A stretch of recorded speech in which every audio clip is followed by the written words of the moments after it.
എന്നെ ജയിലിലാക്കാൻ വേണ്ടി പെടാപ്പാട് പെട്ടവർ അവരല്ലേ അവസാനം ജയിലിൽ പോയത്? പണ്ടത്തെ പടച്ചോന് പിന്നെയായിരുന്നു. ഇപ്പോഴത്തെ പടച്ചോൻ അപ്പോഴേക്കപ്പോഴാണ്. സ്വർണ്ണ ബിസിനസ് നടത്തിയ ആളുകളെ പറ്റിച്ചു എന്നുള്ളതിന്റെ പേരിലല്ലേ മുസ്ലിം ലീഗിന്റെ നേതാവ് MC ഖമറുദ്ദീൻ MLA ജയിലിലടക്കപ്പെട്ടത്? ഇന്നും കണ്ണൂർ സെൻട്രൽ ജയിലിലാണ് അദ്ദേഹം. സ്വാതന്ത്ര്യ സമരത്തിൽ പങ്കെടുത്തു പോയതല്ല അദ്ദേഹം. അതുപോലെ ബ്രിട്ടീഷ് സാമ്രാജ്യത്വ വിരുദ്ധ പോരാട്ടത്തിൽ പങ്കെടുത്തു പോയതല്ല MC ഖമറുദ്ദീൻ. പൗരത്വ ഭേദഗതിക്കെതിരായി രാജ്യത്ത് നടന്ന പോരാട്ടങ്ങളിൽ നിരവധി പേർ അറസ്റ്റ് ചെയ്യപ്പെട്ടിട്ടുണ്ട് ഇന്ത്യയുടെ വിവിധ ഭാഗങ്ങളിൽ. അക്കൂട്ടത്തിൽ അറസ്റ്റ് ചെയ്യപ്പെട്ട് കണ്ണൂർ സെൻട്രൽ ജയിലിലായതല്ല UDF-ന്റെ നേതാവ്. ആളുകളെ പറ്റിച്ചു, വഞ്ചിച്ചു എന്ന് പരാതി കൊടുത്തതിന്റെ അടിസ്ഥാനത്തിൽ അദ്ദേഹത്തെ പിടിച്ച് കൂട്ടിലിട്ടതാണ്. രാഷ്ട്രീയ പ്രേരിതമാണ് അറസ്റ്റ് എന്നാണ് ലീഗ് പറഞ്ഞത്. രാഷ്ട്രീയ പ്രേരിതമായിരുന്നു അറസ്റ്റ് എങ്കിൽ, ആ അറസ്റ്റിൽ സത്യസന്ധതയോ വസ്തുതയോ ഇല്ലായിരുന്നു എങ്കിൽ കോടതി ഇടപെടുമായിരുന്നു, കോടതി ജാമ്യം കൊടുക്കുമായിരുന്നു. എന്തേ കോടതി ജാമ്യം കൊടുക്കാതിരുന്നത്? എത്ര ദിവസമായി, ആഴ്ചയായി മുസ്ലിം ലീഗിന്റെ ഒരു MLA കണ്ണൂർ സെൻട്രൽ ജയിലിൽ അടക്കപ്പെട്ടിട്ട്. ലീഗിന്റെ മറ്റൊരു നേതാവ് ഇബ്രാഹിം കുഞ്ഞ്, മുൻ മന്ത്രി, പാലാരിവട്ടം പാലം അണ്ണാക്ക് തൊടാതെ വിഴുങ്ങിയതിനല്ലേ കൂട്ടിലടക്കപ്പെട്ടത്? ചികിത്സ തേടിയ ആശുപത്രിയെ ജയിലാക്കി മാറ്റിയില്ലേ? കോടതി ജാമ്യം കൊടുത്തിട്ടുണ്ടോ ഇതുവരെ?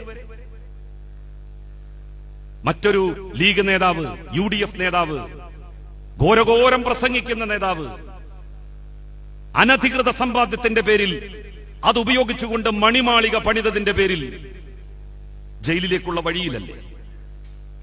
+2 അനുവദിക്കുന്നതിന് തന്റെ സ്വന്തം നിയോജക മണ്ഡലത്തിലെ ഒരു ഹയർ സെക്കൻഡറി സ്കൂളിന്റെ മാനേജ്മെന്റിൽ നിന്ന് ലക്ഷങ്ങൾ കോഴ വാങ്ങി എന്നുള്ളതിന്റെ പേരിൽ അന്വേഷണം നേരിട്ടുകൊണ്ടിരിക്കുകയല്ലേ?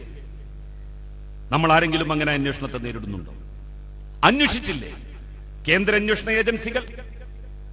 എന്നിട്ട് എന്തെങ്കിലും കണ്ടെത്താൻ വേണ്ടി സാധിച്ചോ?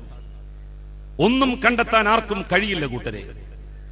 നിങ്ങളുടെ ജനപ്രതിനിധി, നിങ്ങളുടെ ഇടതുപക്ഷ ജനപ്രതിനിധികൾ ഒരിക്കലും അങ്ങനെയുള്ള പ്രവർത്തനങ്ങളിൽ ഏർപ്പെടില്ല. ഇടതുപക്ഷത്തിന്റെയോ CPIM-ന്റെയോ ഒരു പഞ്ചായത്ത് മെമ്പർ ഇത്യാദി വഞ്ചനാ കേസുകളിൽ, ആളെപ്പറ്റിച്ച കേസിൽ ജയിലിലടക്കപ്പെട്ടിട്ടുണ്ടോ? ലീഗിന്റെ മുതിർന്ന നേതാക്കൾ, ഞാൻ ഓർക്കുന്നു മഹാനായ CH മുഹമ്മദ് കോയ സാഹിബിനെ.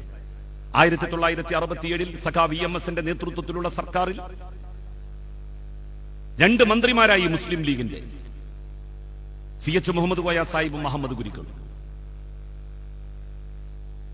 ആ മന്ത്രിപദം ഏറ്റെടുത്ത ഉടനെയാണ് വടകരയിൽ ഒരു മഹാസമ്മേളനത്തിൽ അവർക്ക് സ്വീകരണം നൽകപ്പെട്ടത്.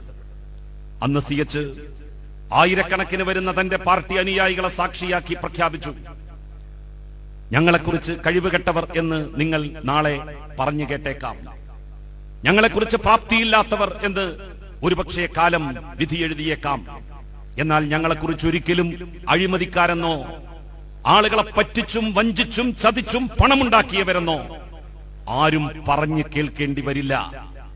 ആ ഉറപ്പാണ് ഞങ്ങൾ നിങ്ങൾക്ക് നൽകുന്നത്. CH-ന്റെ ആ ഉറപ്പല്ലേ CH-ന്റെ അനുയായികളെന്ന് അവകാശപ്പെടുന്നവർ ഇന്ന് ലംഘിച്ചത്? നേതാക്കന്മാർ നിരനിരയായി ജയിലിലേക്ക് പോകുന്ന സ്ഥിതി ഉണ്ടായത്. പ്രിയപ്പെട്ടവരെ, ഇടതുപക്ഷമാണ് ഹൃദയപക്ഷവും ഈ നാടിന്റെ ജനകീയ ആവശ്യങ്ങളുടെ കൂടെ നിൽക്കുന്ന പക്ഷവും. ആ പക്ഷത്തെയാണ് നിങ്ങൾ വിജയിപ്പിക്കേണ്ടത്. നിങ്ങൾക്ക് പ്രയാസം വന്നപ്പോ, നിങ്ങൾക്ക് ബുദ്ധിമുട്ട് വന്നപ്പോ, നിങ്ങൾക്ക് കഷ്ടപ്പാടിന്റെയും വറുതിയുടെയും ദിനങ്ങൾ സമാഗതമായപ്പോ ഒരു കൈലേസുമായി നിങ്ങളുടെ മുന്നിൽ പ്രത്യക്ഷപ്പെട്ട് സാന്ത്വനത്തിന്റെ, ആശ്വാസത്തിന്റെ സ്പർശമായി പിണറായി ഗവൺമെന്റ് ഉണ്ടായിട്ടുണ്ട്. സഖാവ് പിണറായി വിജയന്റെ നേതൃത്വത്തിലുള്ള ഇടതുപക്ഷ ജനാധിപത്യ മുന്നണി സർക്കാർ കാലത്തെ ചുവരെഴുത്ത് മനസ്സിലാക്കി പ്രവർത്തിച്ചു, ഉയർന്നും ഉണർന്നു. ഇടതുപക്ഷ ഭരണം നമുക്ക് നിലനിർത്തണം. അത് നിലനിർത്താനുള്ള നിങ്ങളുടെ ശക്തമായിട്ടുള്ള തീരുമാനത്തിന്റെ ആദ്യത്തെ അടയാളമാണ് വരാൻ പോകുന്ന തെരഞ്ഞെടുപ്പിൽ ഇടതുപക്ഷ ജനാധിപത്യ മുന്നണിക്ക് നിങ്ങൾ രേഖപ്പെടുത്താൻ വേണ്ടി പോകുന്ന വോട്ട്. നിങ്ങളുടെ വിലയേറിയ വോട്ടുകൾ ഇടതുപക്ഷ ജനാധിപത്യ മുന്നണിക്ക് രേഖപ്പെടുത്തണം എന്ന് ഞാൻ അഭ്യർത്ഥിക്കുന്നു. തവനൂർ ഗ്രാമപഞ്ചായത്ത്